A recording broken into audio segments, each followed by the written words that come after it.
Welcome to today's episode, where we dive deep into understanding the real motives behind Putin's invasion of Ukraine. Was it solely Putin's doing, or did NATO have a role to play in this unfolding geopolitical drama? The end of the Cold War was supposed to usher in a new era of peace, cooperation, and harmony between nations. With the Berlin Wall's fall and the Soviet Union's disintegration, the world seemed poised for a brighter future. However, as we look back, we see that the path was anything but smooth. NATO and the Soviet Union had worked together in the past to reduce nuclear and conventional military power in Europe.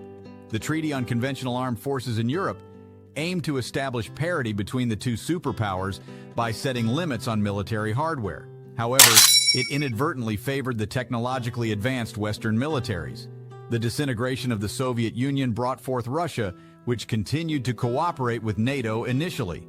In 1994, Russia joined the Partnership for Peace program, signaling a thaw in East-West relations. However, Russia also created the Collective Security Treaty Organization, CSTO, to regain some of its lost political influence and ensure a buffer between itself and NATO.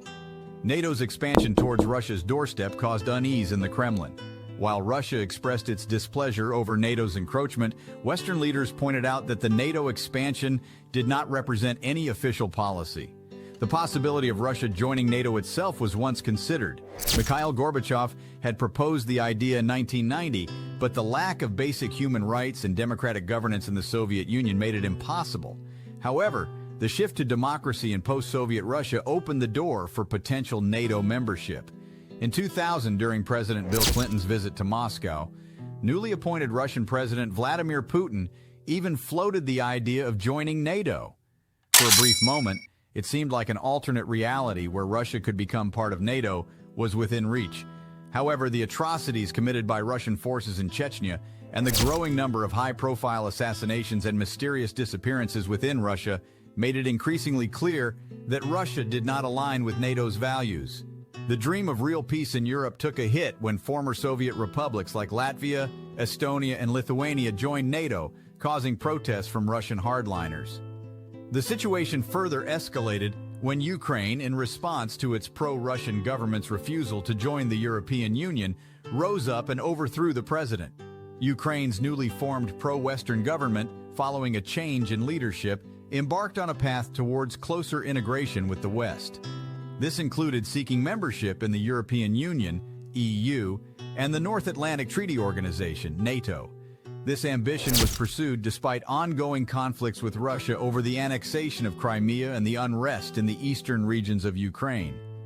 NATO, as an organization that upholds the principles of freedom, security, and self-determination, did not dismiss Ukraine's aspirations to join the alliance. In fact, NATO extended military aid and training to Ukrainian troops, demonstrating support for the country in the face of Russian aggression. This decision, however, was perceived as a provocative act by Russia, which led to heightened tensions between the two nations and, ultimately, President Vladimir Putin's decision to invade Ukraine. While some argue that NATO could have offered reassurances to Russia that Ukraine would not become a member of the alliance in an effort to reduce tensions, doing so would have contradicted NATO's core values. One of the fundamental principles of NATO is the right to self-determination for each nation, allowing them to choose their own paths without external interference. By denying Ukraine's aspirations for NATO membership, the alliance would have effectively undermined its own principles.